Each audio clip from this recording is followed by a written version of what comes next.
Hello दोस्तों, welcome back to पावरजेनिक्स। एक बार फिर स्वागत है आपका अपने चैनल पावरजेनिक्स पर। आप लोगों की बहुत सारी क्वेरीज आती रहती हैं, कमेंट्स आते हैं और जिनको देख के हम एक शॉर्ट कंटेंट भी आपके लिए बना देते हैं कि भाई जिससे आपको हेल्प मिल सके कि भाई जो भी क्वेरीज आपकी होती हैं उसको 1 मिनट में जितना टाइम हमें मिलता है उसमें सब कुछ आपको डिस्क्राइब करते हैं। लेकिन क्वेरीज इतनी ज़्यादा हैं, क्वेश्चंस इतने ज़्यादा हैं कि उसमें सबका जवाब नहीं दे पाते हैं और अगर हम कमेंट में रिप्लाई भी करते हैं तो वो बात आ नहीं पाती है, पूरा प्रॉपर समझा नहीं पाते हैं। तो आज हमने एक Q&A सेशन रखा है जिसमें बहुत सारे कमेंट्स हैं। तो आज हम कुछ ज़रूरी क्वेश्चंस जो बहुत लोगों के काम आ सकते हैं या फिर कुछ ऐसे कॉमन सवाल हैं जो मोस्टली लोग पूछते हैं, तो उनमें से कुछ सवालों को फ़िल्टर किया है। आज उन्हीं के बारे में बात करेंगे एक एक करके। तो चलिए स्टार्ट करते हैं आज की अपनी वीडियो।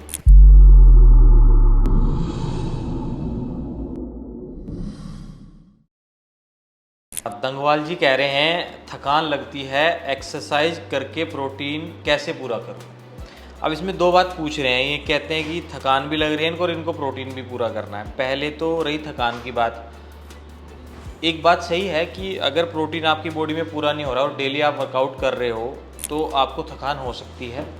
लेकिन थकान होने के और भी कई सारे कारण हैं, जैसे कि आपकी नींद ना पूरा होना, प्रॉपर रेस्ट ना मिलना बॉडी को, या आपकी जो कैलोरी इनटेक है उस पर डिपेंड करता है। अगर आप फैट लॉस में हैं और कैलोरीज कम ले रहे हैं जितनी रिकमेंड आपको की जाती है एज़ पर BMR, तो उसके हिसाब से भी आप वर्कआउट ज़्यादा हाई कर रहे हो तो आपको थकान होगी।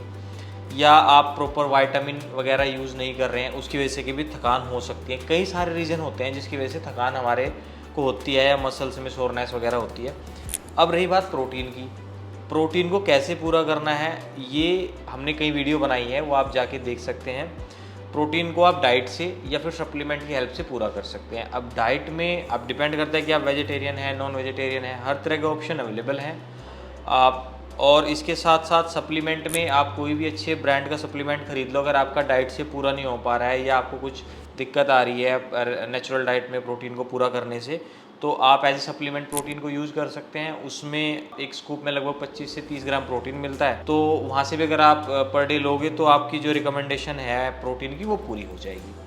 तो जिन भी लोगों को इस तरह की प्रॉब्लम है वो यहाँ से समझ सकते हैं कि प्रोटीन को हम कैसे पूरा कर सकते हैं। किशन जी कह रहे हैं कि रोज़ाना मिक्स वर्कआउट कैसा रहेगा। देखिए, एक भी जो भी सवाल अब पूछा जाए या आप जो क्वेरी करना चाहते हो उसमें प्रॉपर इन्फॉर्मेशन होनी ज़रूरी है। पर इससे जो मैं समझ पा रहा हूँ कि डेली मिक्स वर्कआउट आप घर पे करते हैं अगर, तो अगर आपका ज़्यादा ऑप्शन नहीं है तो बेटर है। कैलोरीज तो बर्न हो ही रही है ना। मसल बिल्डिंग के लिए अगर आप बॉडी वेट वर्कआउट कर रहे हो तो वो इम्पॉसिबल सी बात है, ऐसा नहीं है कि नहीं कर सकते।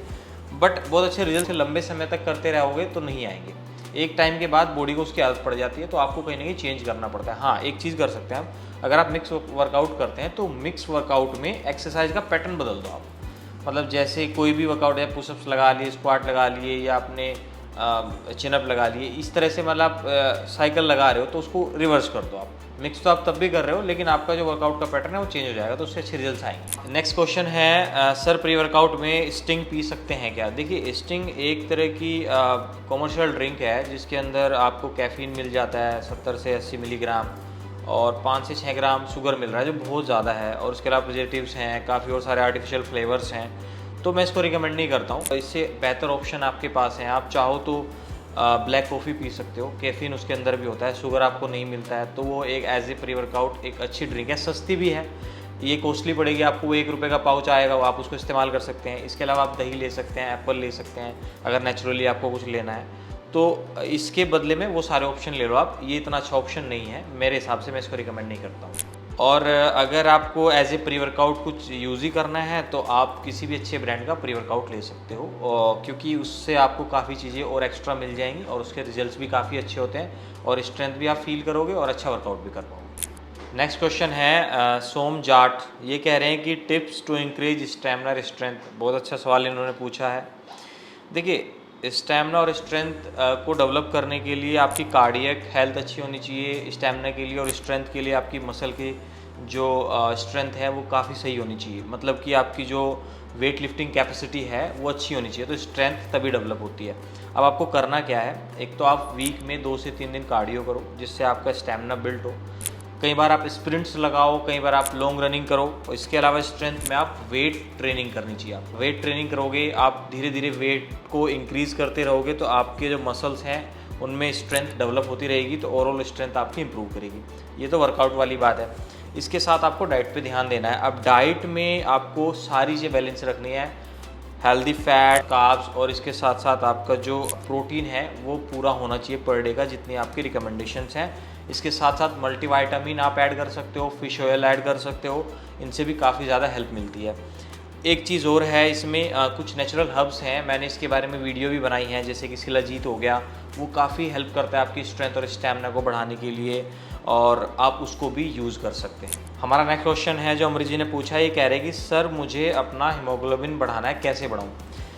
आपको ज़्यादा टेंशन लेने की ज़रूरत नहीं है, बस ध्यान अपनी डाइट का रखना है। डाइट में भी आयरन रिच फूड आपको खाने हैं। अब उसमें आप ग्रीन वेजिटेबल ऐड कर सकते हो, जैसे कि ब्रोकली है, पालक है, ये सब चीज़ें ऐड करो आप डाइट के अंदर, और अपने प्रोटीन की वैल्यू को ठीक रखो, और आपका जो ये इशू है ये ठीक हो जाएगा। इसके साथ साथ अगर आपका डाइट से इशू आ रहा है, मतलब आपको लग रहा है कि नहीं सारी चीज़ें फुलफ़िल नहीं हो पा रही, तो आप आयरन का सप्लीमेंट भी यूज़ कर सकते हैं, उसके भी कोई साइड इफ़ेक्ट नहीं। ओवरऑल हमारा मोटिव होना चाहिए कि हमारे अंदर जो कोई भी डिफिशियंसी है, चाहे विटामिन की है चाहे प्रोटीन की है, वो पूरी होनी चाहिए। हमारा नेक्स्ट क्वेश्चन है, हंसा जी ने पूछा है, सर मैं कैलोरी सरप्लस में रहने के बाद भी वेट गेन नहीं हो रहा है, तो मुझे क्या करना चाहिए? हंसा जी देखिए, अगर आप कैलोरी सरप्लस में है और आपका वेट नहीं बढ़ रहा है, तो कुछ न कुछ प्रॉब्लम है आपकी डाइट में या आपके वर्कआउट रूटीन में, उसको आपको ठीक करने की ज़रूरत है। अब कैलोरीज़ की अगर मैं बात करूँ, गुड कैलोरीज़ और बैड कैलोरीज़ होती हैं। अब जैसे गुड कैलोरीज़ कौन सी होती है, जैसे बनाना के अंदर है, ब्राउन राइस हो गया, आपका चपाती है, वो भी अच्छी कैलोरीज़ होती है। अब सेम चीज़ जैसे जंक फूड होते हैं, जैसे कि पिज़्ज़ा हो गया, अब इसके साथ साथ समोसा हो गया, या स्वीट हो गए, मतलब जो मिठाई हम खाते हैं, जलेबी होगी, ये सब चीज़ बैड कैलोरीज़ हैं। तो अगर आपकी कैलोरीज सही फूड से पूरी हो रही है और फिर भी आपके रिजल्ट नहीं आ रहे हैं, तो फिर ये समझने वाली बात है कि कुछ आपकी बॉडी में और प्रॉब्लम हो सकती है। कैलोरीज की वजह से ये प्रॉब्लम नहीं है, लेकिन अगर आपकी कैलोरीज बैड कैलोरीज के थ्रू पूरी हो रही है, तो यहाँ प्रॉब्लम है। यहाँ आपको क्या दिक्कत आएगी, आपका वेट तो नहीं बढ़ेगा, फैट बढ़ जाएगा। तो आपको क्या करना है, एक तो अच्छी कैलोरीज इनटेक करनी है, इसके साथ साथ वर्कआउट भी करना है रेगुलर बेसिस पे, जिससे कि आपके मसल की स्ट्रेंथ डेवलप हो। वर्कआउट करने से ही हेल्दी वेट गेन होता है। अगर आप ऐसा नहीं करोगे तो आपका फैट गेन हो जाएगा। तो इन बातों का ध्यान रखोगे तो रिजल्ट ज़रूर आएंगे। हमारा नेक्स्ट क्वेश्चन है, वो मेरे से रिलेटेड है। योगेश पंडित जी कह रहे हैं, सर आपका डेडलिफ्ट में पीआर क्या है? मैं ऑलमोस्ट 240-250 केजी तक डेडलिफ्ट लगा लेता हूँ, और मैंने कई बार लगाई है। लेकिन जैसे मैं डेली वर्कआउट करता हूँ, जब भी मेरा डेडलिफ्ट का डे होता है या लोअर बॉडी में वर्कआउट कर रहा हूँ, तो लगभग 200-210 किलो तक लगाता हूँ, कोई दिक्कत नहीं होती है। और आई थिंक आपको आपके सवाल का जवाब मिल गया होगा, बट कोशिश करेंगे नेक्स्ट टाइम इससे ज़्यादा लगाने की। हमारा नेक्स्ट क्वेश्चन है जो अलीसा जी ने पूछा है, ये कह रही हैं कि सर गर्ल्स को हैवी लिफ्टिंग कर सकती हैं, जिससे कोई प्रॉब्लम तो नहीं है? देखिए, हैवी लिफ्टिंग करने में कोई प्रॉब्लम नहीं है। पहले तो आपको ये समझना है, गर्ल्स और बॉयज़ नाम से फ़र्क नहीं पड़ता है, बॉडी की टेंडेंसी सेम है, वर्कआउट का तरीका भी सेम रहता है हमेशा। ऑलरेडी मैंने वीडियो में बताया कि डाइट और वर्कआउट में कोई ज़्यादा फ़र्क नहीं है, ज़्यादा क्या कोई फ़र्क नहीं है। आपको अगर हैवी लिफ्ट करना है तो बस वहाँ पे यही ध्यान रखना है कि आपका पोस्चर ठीक हो, आपको वर्कआउट जो भी आप वर्कआउट लगा रहे हो उसमें आपकी जो स्ट्रेंथ है उसके हिसाब से आप वेट को पिक करें। ज़्यादा लगाने से इंजरी हो सकती है एकदम से, और गलत पोस्चर में लगाने से प्रॉब्लम हो सकती है। अगर आपका पोस्चर और स्ट्रेंथ के हिसाब से वेट को लिफ्ट करने का तरीका बिल्कुल ठीक है तो कोई दिक्कत नहीं है, आप लगाना चाहिए और उससे अच्छे रिजल्ट भी आते हैं। शिवम जी पूछ रहे हैं, सर मेरा एक बाइसेप छोटा है, दूसरा इसको मैं कैसे ठीक करूँ? ये बहुत कॉमन सी प्रॉब्लम है, कई लोगों में देखने का मिलती है। इसका एक रीज़न मैं आपको बता देता हूँ कि जो लोग लेफ्टी हैं उनका राइट बाइसेप्स छोटा होगा, जो राइट हैंड से काम करते हैं उनका लेफ़्ट बाइसेप्स छोटा होगा।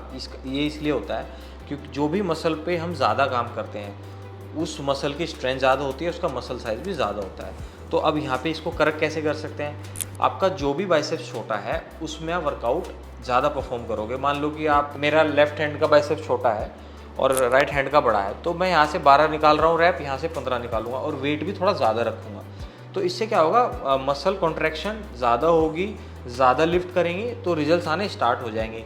जब लोग आर्म रेसलिंग करते हैं तो इस तरह के वर्कआउट करते हैं अपनी रिस्ट को मजबूत करने के लिए, बाइसेप्स को मजबूत करने के लिए। आप देखोगे भी जो आर्म रेसलर होते हैं, जिस हाथ से वो रेसलिंग करते हैं, उनका वो हाथ बड़ा स्ट्रॉन्ग और सॉलिड होता है और उनका जो मसल साइज होता है वो भी बड़ा होता है। तो आपका जो भी बाइसेप का मसल छोटा है उस पर आप वर्कआउट ज़्यादा करो, ज़्यादा फोकस करो रेदर देन जिसका बड़ा है ऑलरेडी, तो आपके रिजल्ट आने स्टार्ट हो जाएंगे। नेक्स्ट क्वेश्चन मिसा जी ने पूछा है कि सर क्या आप पर्सनल ट्रेनिंग प्रोवाइड करते हैं? देखिए मिश्रा जी, मैं ऐसा कुछ नहीं करता हूँ कि personal training as a trainer मैं काम नहीं कर रहा हूँ। मेरा विज़न है कि मेरे पास कुछ इन्फॉर्मेशन है, मैं पढ़ता हूँ ताकि जो नॉलेज मेरे पास है वो मैं आप लोगों तक पहुँचा सकूँ। इसीलिए मैं इतना सारा कंटेंट बनाता हूँ, चाहे वो वर्कआउट से रिगार्डिंग हो, चाहे सप्लीमेंट से रिगार्डिंग हो, चाहे वो डाइट से रिगार्डिंग हो। जो मैं फॉलो करता हूँ वही इन्फॉर्मेशन मैं आप लोगों तक शेयर करता हूँ। बेसिकली मैं करता क्या हूँ, हमारा पावरजेनिक्स एक सप्लीमेंट ब्रांड है, ऐसे ही कुछ और बिजनेसेस हैं जिसमें मैं काम करता हूँ उनकी ग्रोथ के लिए। और ये मेरा पैशन है मैं कि मेरे पास जो हेल्थ से रिगार्डिंग टिप्स हैं और मैं वो लोगों तक पहुँचाऊँ, और जिससे मेरा ब्रांड भी आगे बढ़े और आप लोग भी आगे बढ़े, साथ साथ मिलकर आगे चलेंगे। तो बस मैं यही करता हूँ। आई एम सचिन, ये कह रहे हैं, इनका सवाल है क्रिकेट जिम वर्कआउट प्लान बताइए भैया प्लीज़। क्रिकेट के ऊपर हमने वीडियो भी बनाई थी कि किस तरह का वर्कआउट करना चाहिए, आप यूट्यूब पे जाके देख सकते हो। बट एज ए कोई भी स्पोर्ट्स, मैं आपको ये बताना चाहता हूँ कि आप जब कोई गेम खेलते हो उसके लिए आपकी फ्लेक्सिबिलिटी बहुत अच्छी होनी चाहिए। स्ट्रेचिंग वगैरह आपको रेगुलर करनी है। स्टैमिना और स्ट्रेंथ के लिए आप रनिंग कर सकते हैं, स्प्रिंट लगा सकते हैं। आजकल तो वो यो टेस्ट जो क्रिकेट में होता है उसके लिए बहुत अच्छा स्टैमिना चाहिए, तो उसकी आप प्रैक्टिस करो। साथ में वर्कआउट में आपको मिक्स ट्रेनिंग, जैसे कि फंक्शनल वर्कआउट हो गया आपका, फंक्शनल वर्कआउट आप कर सकते हैं। क्लीन एंड स्नैच बहुत अच्छा वर्कआउट है, आप इसको डेली बेसिस पे कर सकते हैं। और इस तरह का वर्कआउट आपको प्लान करना है जिसमें आपको बहुत ज़्यादा हैवी लिफ्ट नहीं करना है, क्योंकि ज़्यादा हैवी लिफ्ट करने से मसल में सोरनेस होती है। अगर मसल में सोरनेस रहेगी तो आप अच्छा गेम नहीं खेल पाओगे। तो लाइट वेट से ही वर्कआउट करना है और अपने कार्डियो पे बहुत ज़्यादा ध्यान देना है। और डाइट भी इस तरह से ही रखनी है कि जिससे आपकी जो प्रोटीन की वैल्यू है पूरी होती रहे, मतलब आपकी जो बैलेंस डाइट है वो सही होनी चाहिए, और जिससे आपके रिजल्ट बेहतर आएंगे और अपना गेम को आप अच्छा खेल पाओगे। हमारा लास्ट और आखिरी सवाल, वैसे तो बहुत सारे क्वेश्चंस हैं, हम नेक्स्ट टाइम फिर से सेशन करेंगे, तो आज इतना ही रखते हैं। चंदन कुमार पूछ रहे हैं कि आपकी फ़िटनेस का राज क्या है और आप अपनी फ़िटनेस को कैसे मेंटेन रखते हैं। आसान सी चीज़ है, मैं बहुत लंबे समय से वर्कआउट कर रहा हूँ, तो अब तो मुझे इसकी आदत हो गई है। मेरा दिन की शुरुआत वर्कआउट से ही होती है, वर्कआउट करके मैं बाकी काम उसके बाद ही करता हूँ। तो सबसे पहला मेरा फ़िटनेस का राज है कंसिस्टेंसी, रेगुलर वर्कआउट करना, अच्छी डाइट लेना, रेगुलर बेसिस पे चीट कभी कभी करना, और डिसिप्लिन, मतलब कि डिसिप्लिन खुद से कि भाई आज मैंने डिसाइड कर लिया कि मुझे ये काम करना है तो मैं ये करूँगा।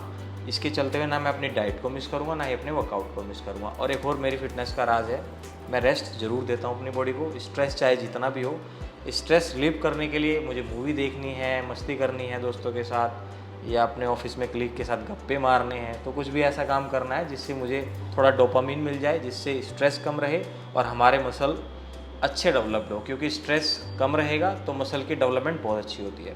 तो बस 2-3 बातें मैं करता हूँ अपनी लाइफ में डेली, डिसिप्लिन, कंसिस्टेंसी, अच्छा खाना, हंसना, सोना, बस इतना ही कर लो तो रिजल्ट्स बेहतर रहते हैं, और ये सभी के साथ इम्प्लीमेंट होता है। आज के लिए इतना ही रखते हैं। और बहुत सारे कमेंट हैं जो आप लोगों ने किए हैं, उसके लिए हम फिर से एक नई वीडियो बनाएंगे जिसमें हम और सारे सवालों को रख सकते हैं। बट हमारा मोटिव ये रहता है कि आप लोगों के जितने भी सवाल होते हैं हम उनको प्रॉपर रिस्पॉन्ड करें, चाहे हम शॉर्ट कंटेंट बना के करें, चाहे आपको कमेंट पे रिप्लाई करके करें, कोई भी सवाल छूटना नहीं चाहिए। मैं पर्सनली उनको रिव्यू करता हूँ, मेरे साथ मेरे जो टीममेट्स हैं बड़े अच्छे से देखते हैं उन चीज़ों को और प्रॉपर उसका ध्यान रखते हैं। कई लोग कॉल्स भी करते हैं, वो कॉल मैं नहीं ले पाता हूँ, तो बट उसके रिगार्डिंग जो भी उनकी क्वेरी होती है उनको उसका रिस्पॉन्ड भी देने की कोशिश की जाती है। तो आप अपने कमेंट हमें भेजते रहें, हमारे आपकी जो क्वेश्चंस होते हैं, क्वेरीज़ होती है वो हमें भेजते रहें, उससे हमें कुछ ना कुछ सजेशन मिलता है और उसके रिस्पॉन्ड हम हमेशा आपको करते रहेंगे। डिले हो सकता है लेकिन रिस्पॉन्स मिलेगा ज़रूर। और इसी तरह से पावरजेनिक्स के साथ जुड़े रहिए, आप लोगों के सपोर्ट से और आप लोगों के इस तरह के कमेंट और क्वेरीज से हमें आगे बढ़ने का मौका मिलेगा आपके साथ। तो अगर वीडियो आपको पसंद आई है तो इस वीडियो को शेयर करें और चैनल को सब्सक्राइब करना ना भूलें, क्योंकि आगे भी Q&A सेशन होने वाला है।